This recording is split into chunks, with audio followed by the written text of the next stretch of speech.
You have to realize, God left heaven and He took upon Himself flesh. And He endured the wrath of God.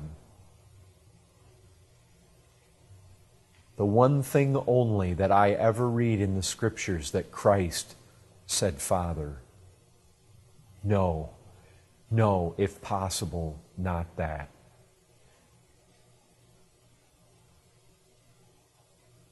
You read in the Psalms, poured out like water. Listen, can you even conceive how God can forsake God? We don't even know. We can't even fathom how God and man can be one in one person, and how there can be a forsaking of one person of the Godhead by the other. We don't know it. We don't understand how that's possible. But it was necessary. When you consider that sin requires the damned to stay in hell forever and to suffer forever, unending, forever and forever. When you look at the cross and it hits you square between the eyes, sin demands death. And God isn't messing around. And if He finds unforgiven sin, He will throw you into the lake of fire. And even when His Son became sin, He drank the cup. It's like, Son, if you will become sin in the place of my people, I must force a cup to your lips that you will not want to drink. And He drank the cup of God's wrath, and He drank every drop of it. And when man looks at that cross, he begins to realize God never sweeps sin under the rug. Sin is really, really bad. Sin demands that Christ Himself must suffer and die. The law has such absolute sway. It will be gratified. The law will be upheld. The law will be sustained. It makes man realize he's in trouble. It makes man realize there is an awful price to pay for sin. It makes man realize that there's no way he can save himself. God had to send His Son into this world. It strips man. It lays man bare to look at the cross.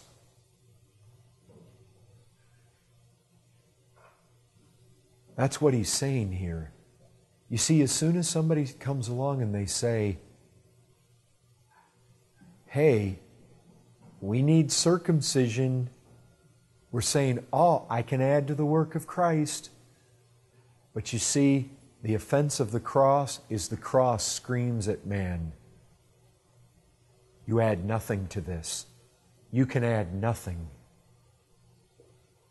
Because why? Our righteousness are filthy rags.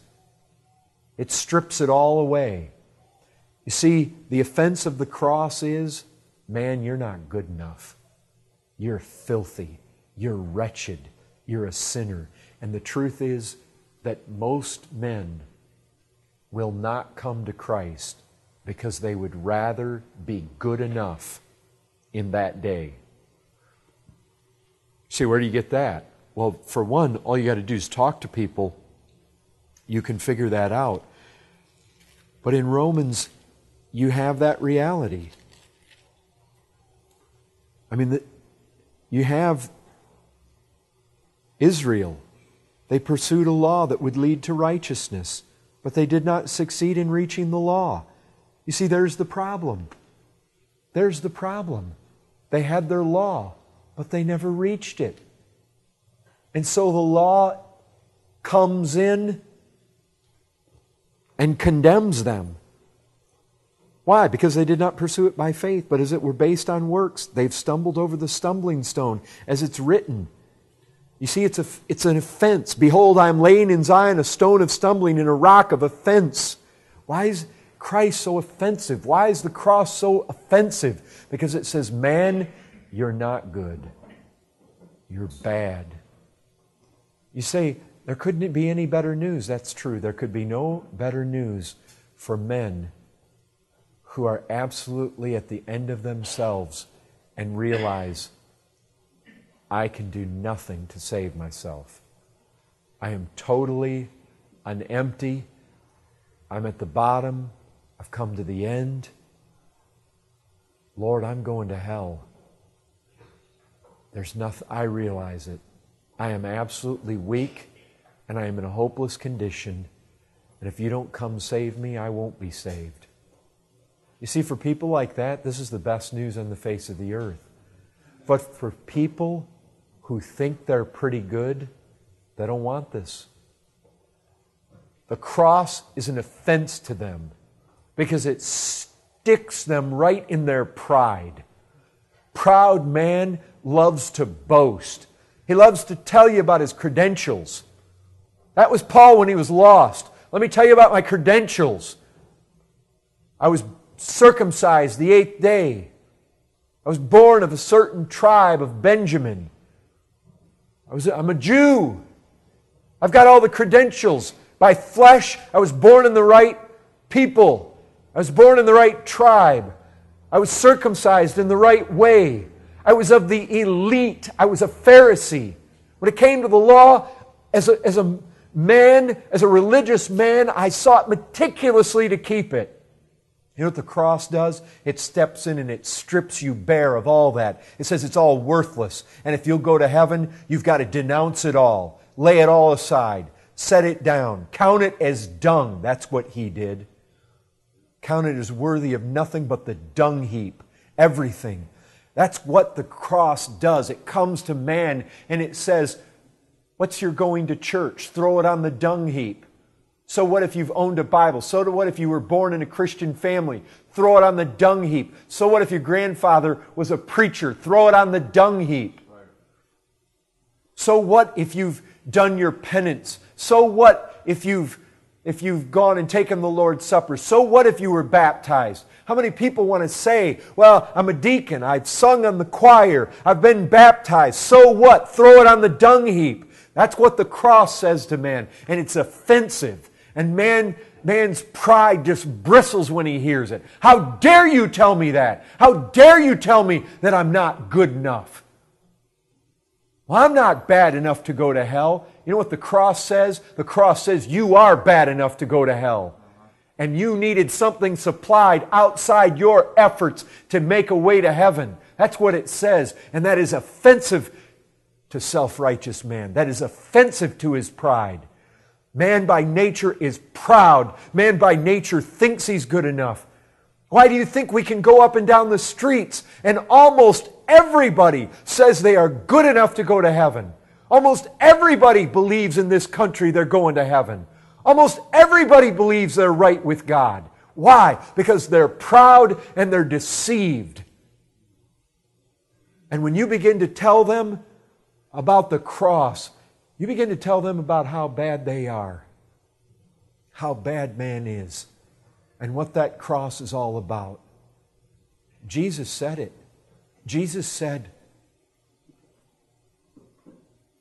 I didn't come for those of you that are well. The self-righteous, they rejected Him. He said to them, the tax collectors and the prostitutes, they're going in. Why? Because a lot of the tax collectors and prostitutes look at their lives and they say, man, there's no hope for me. No, the cross is hope for the hopeless. It's the church, it's the good churchgoers that there's no hope for. Because the thing is, if you go to Christ, you go to Christ to be saved by Him. And if you want to add any of your works, any of your efforts, any of your circumcision, any of your stuff, then He won't take you. You come by faith in Him alone. And that's good news for bad people. That's bad news for good people. But that's what He said. I came to seek and save sinners. I came to call sinners to repentance, not righteous people. He said, who needs a doctor? Is it the healthy person that needs a doctor? He's a doctor. He came to heal the sick. And He was basically saying to them, I didn't come to heal those who are well. I didn't come to call the righteous. You say, well, are there any? Well, there are those that think they are. Listen, there's only one kind of faith that saves. It's the faith that says Jesus is all.